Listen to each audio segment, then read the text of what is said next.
Hey guys, welcome to today's FindTheBestCarPrice.com video. Today we're going to take a look at the 2021 Chevrolet Tahoe Premier. This model has a sticker price of $62,800. Let's get started with our tour.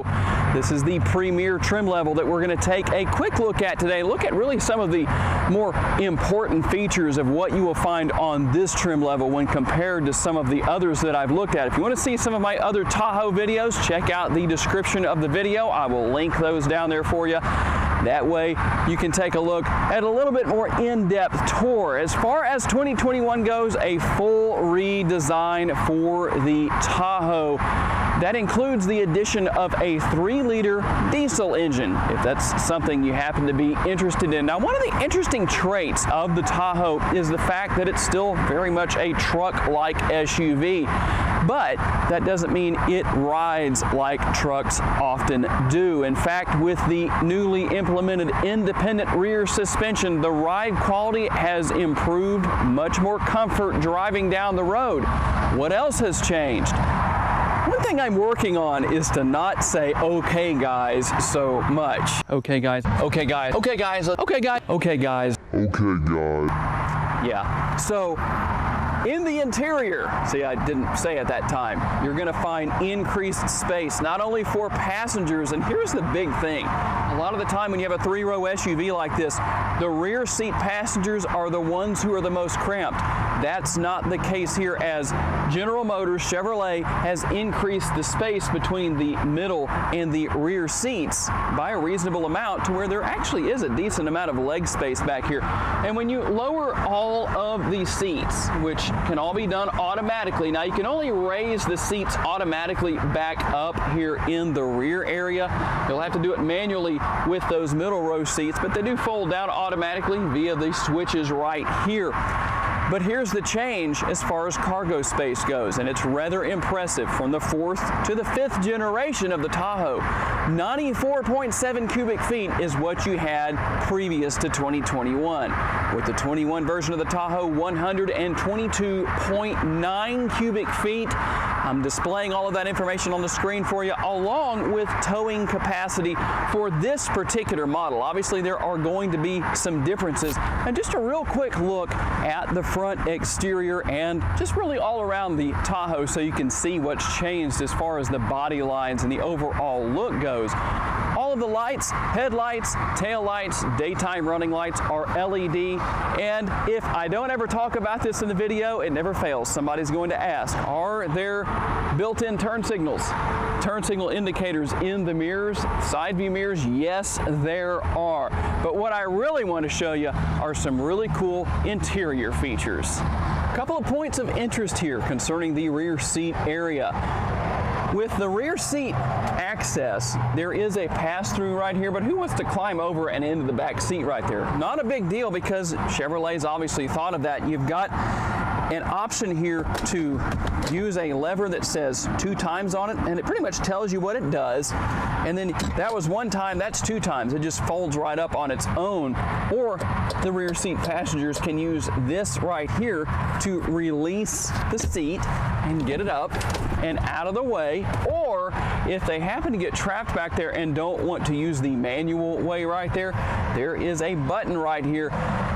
When you hold it down 1 time, it folds the seat flat. And hold it down a 2nd time, it moves the seat completely out of the way. That is a nifty little deal right there. I like that. And the seats are very easy to maneuver back and forth and get back in place. Now, one thing I really like here is the fact that you've got the screens here on the rear of the headrests for the front seat that the rear seat passengers can take advantage of. And there's a lot of things here. You can control different ports, HDMI and all that kind of stuff. You can watch whatever you want to watch on here, play video games. Kids can have all kinds of fun back here. And all the connectivity is here on the rear of the console. And if that's not close enough, I'm going to show you how to move that console back, at least on the Premier trim level, when we hop into the front seat. But here's what you have here. You can watch, you can listen, and you can see navigation on the screens back here. The time is displayed, all that kind of stuff. You also have headphones that come with this model that allow everyone who wants to listen back here to be able to listen or watch or whatever. But here's the thing that I think is very interesting. I don't know that anybody has mentioned this before, but you know, parents probably get tired of hearing, "Are we there yet?" The neat thing is that you can see everything that's on the center screen in the front, that infotainment screen up there, here on these screens in the rear as well. So when the kids ask, "Are we there yet?" all the parents have to say is, well, just look on the screen and find out for yourself, because with navigation here, not only does it show you the route of navigation, it also shows you how much time is left before you reach your destination. Last but most certainly not least, a couple of features here in the front seat. I talked about how I was going to show you how to move this console back. Well, here's how you do it. On the upper console, I'm going to show you the button that you use to actually move this back. Watch what happens though when I push that. See, the console actually moves back quite a bit. That not only brings the controls for the air conditioner, this is tri-zone climate control here, so that's going to have controls in the rear back here on the rear of the console for the middle seat passengers to control everything back there as far as the air goes. That also brings the ports for connectivity, HDMI and USB closer, all that kind of stuff. Just makes everything a little bit easier. But here's something else. You also have a lot of space here when the console moves back. You ladies can put your purses there or whatever the case may be. There's also a drawer right here. You can put whatever you want to in there. But here's the good news.